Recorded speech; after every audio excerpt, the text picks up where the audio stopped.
Audio آپ نے دیکھ لی، اب آپ کو میں اس کی ویڈیو بھی دکھاتا ہوں تاکہ آپ کو بخوبی اندازہ ہو سکے کہ اس کیس میں کون کون ملوث ہے اور کون کون مجرم ہے۔ ناظرین، بلا شبہ یہ ایک بڑی ہی تکلیف دہ بات ہے کہ ہمارے یہاں بھی اینیمل پورن ویڈیوز کا رجحان عام ہو رہا ہے، اور تکلیف دہ بات یہ ہے کہ یہ ویڈیوز بیرون ملک جو ویب سائٹس ہیں ان کو فروخت کی جاتی ہیں اور ان سے پیسے کمائے جاتے ہیں اور ان میں مختلف قسم کے لوگ ملوث ہیں۔ میں نے جو بھی آپ کو آڈیو سنائی تھی، اگر میں اس کی آپ کو ویڈیو دکھاؤں، ویژولز دکھاؤں، تو آپ کو خود اندازہ ہوگا کہ اس میں جو خاتون ہے اس کے ایکشن اور اس کی آوازوں میں بے تحاشا فرق ہے۔ یعنی میرے کہنے کا مطلب یہ ہے کہ یہ جتنی بھی آوازیں ہیں یہ اس کے بعد میں ڈب کی گئی ہیں۔ آگے بڑھنے سے پہلے میں آپ سے ریکویسٹ کروں گا کہ ہمارے چینل کو سبسکرائب کریں تاکہ مزید ایسی ویڈیوز آپ تک پہنچ سکیں جن میں حقائق سامنے آئیں۔ ناظرین، میں آج آپ کو ساری کی ساری ویڈیوز دکھاؤں گا تاکہ آپ کو یہ آئیڈیا ہو سکے کہ اس کیس میں ملوث جتنے بھی لوگ ہیں وہ کون ہیں اور وہ بے نقاب ہو سکیں۔ تو آئیے آج کی پہلی ویڈیو دیکھتے ہیں۔ وسیم الوی اور ابرار بابر، تو ایک نامعلوم جس کو میں نہیں جانتی تھی، انہوں نے مجھے اغوا کیا اور چوکازم لے گئے نامعلوم جگہ پہ۔ وہاں مطلب 5 دن مجھے رکھا، میرے ساتھ زیادتی کرتے رہے اور کتوں کے ساتھ انہوں نے مطلب زیادتی کروائی اور بہت تشدد کیا، مارا بھی اور ویڈیو بھی بناتے رہے، اور جو بھی ویڈیوز بنتی تھی، تصویریں بنتی تھی، وہ مختلف ویب سائٹ پہ بیچتے ہیں، پیسے کماتے ہیں۔ خاتون نے اپنے پہلے بیان میں یہ کہا ہے کہ ایک وسیم الوی اور ابرار بابر جو ہیں انہوں نے ایک نامعلوم شخص کے ساتھ انہیں گھر آتے ہوئے اغوا کیا اور 5 روز تک انہوں نے ان کو ایک نامعلوم جگہ پر قید رکھا جہاں پر وہ ان کے ساتھ جنسی زیادتی کرتے رہے۔ اس کے ساتھ انہوں نے ایک اینیمل پورن ویڈیوز بھی بنائی اور اس خاتون کو جسمانی طور پر تشدد کا نشانہ بھی بنایا۔ تو ناظرین، یہاں پہ سب سے پہلا اور چھوٹا سا سوال اس خاتون سے یہ ہے کہ کیا آپ 5 دن گھر سے غائب رہی ہیں یا آپ کو اغوا کیا گیا ہے، تو وہ FIR کہاں ہے جو آپ کے اہل خانہ نے لانچ کی؟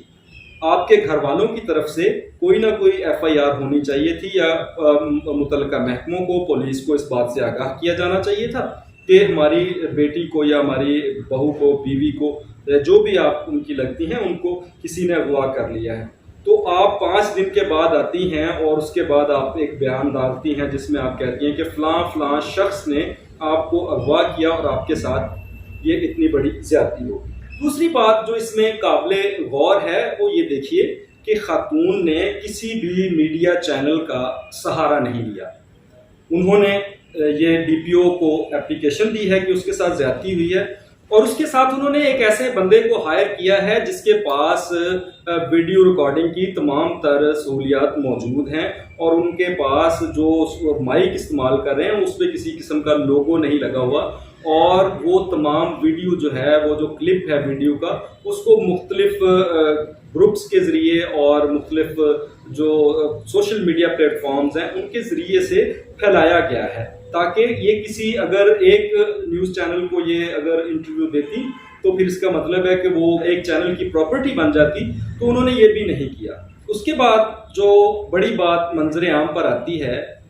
وہ یہ ہے کہ خاتون اپنے FIR لانچ کرنے کے کچھ ہی دن بعد ایک ایسا بیان حلفی دیتی ہیں جس میں وہ ایک شخص کو جو اس کیس میں پہلے نامزد ہے اس کو کہتی ہیں کہ جی اس کا کیس سے تعلق ہی کوئی نہیں ہے۔ میں بیان حلفی دیتی ہوں کہ اس میں وہ جو شخص ہے اس کا نام ویسے ہی آ گیا ہے، تو یہ شخص جو ہے وہ اس کیس میں ملوث ہی نہیں ہے۔ اچھا، سب سے بڑی بات تو یہ ہے کہ آپ 5 دن ایک جگہ پہ رہی ہیں اور وہاں پہ آپ پر تشدد ہوتا رہا ہے، تو آپ کو ان لوگوں کے ناموں کا ہی پتہ نہیں ہے، اور اگر نام کا پتہ ہے، آپ نے FIR میں اس کا نام شامل کیا ہے، تو پھر وہ کیا وجہ بن رہی ہے کہ آپ نے اس کا نام FIR سے باہر نکلوا دیا؟ آپ نے یہ بیان حلفی دیا ہے کہ یہ شخص اس کیس میں ملوث ہی نہیں ہے۔ رہی بات یہ کہ آپ کے ساتھ آپ نے کہا کہ اینیمل وہ پورن ویڈیوز بنائی گئی ہیں، تو میرے پاس تو جتنی بھی ویڈیوز آئی ہیں اس میں کہیں بھی ایسا نہیں لگ رہا کہ خاتون کے ساتھ کوئی زبردستی ہو رہی ہے، بلکہ وہ تمام ویڈیوز میں ان کی اپنی مرضی نظر آ رہی ہے۔ اب اللہ بہتر جانتا ہے کہ یہ اتنا خوف تھا ان کو کہ ملزمان کا کہ وہ اس طرح سے ایکشن دے رہی ہیں کہ جیسے وہ خود ویڈیو بنوا رہی ہیں۔ دوسری بات انہوں نے کی کہ ان کے ساتھ جسمانی طور پر تشدد کیا گیا ہے، تو جسم تو آپ کا سارا منظر عام پر ہے،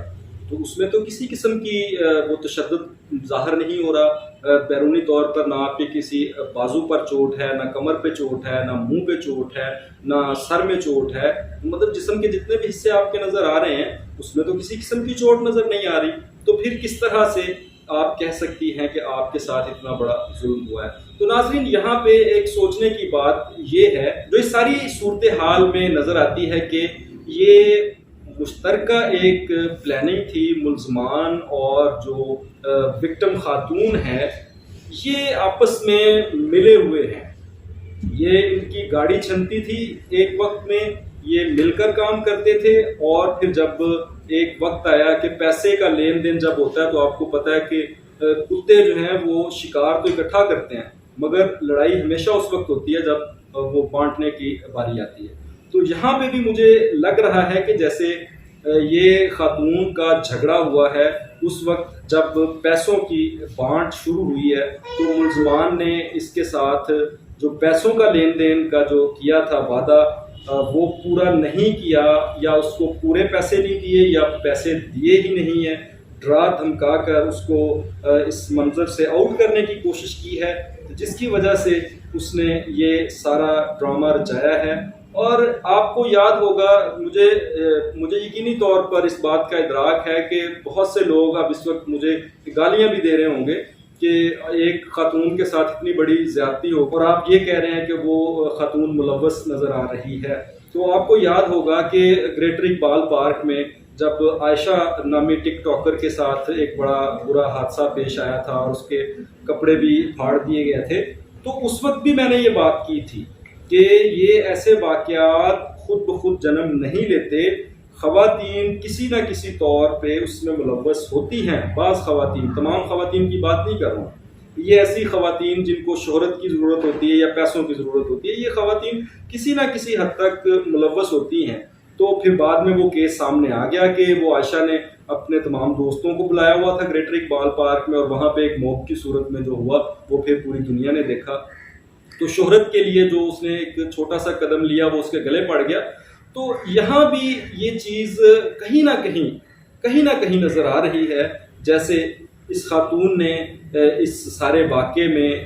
اپنا جو کردار ادا کیا ہے وہ انتہائی نیگیٹو ہے، اور کہیں نہ کہیں یہ ملوث ہے اس تمام تر مکروہ دھندے میں۔ باقی میں یہ ضرور کہوں گا کہ یہ ایک انتہائی تکلیف دہ بات ہے، انتہائی افسوسناک بات ہے، انتہائی شرم کا مقام ہے کہ ہمارے معاشرے میں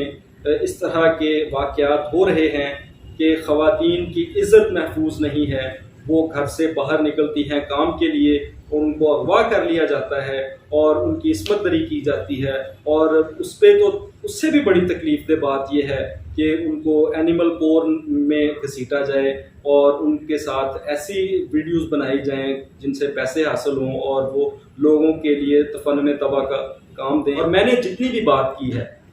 میرا دل کہتا ہے کہ اللہ کرے، میرے دل سے دعا نکلتی ہے کہ اللہ کرے کہ یہ تمام چیزیں غلط، اور جو ملزم ہیں وہی کیفر کردار تک پہنچیں، اور کوئی ہوا کی بیٹی اس طرح سے کسی جرم میں شریک نہ ہو،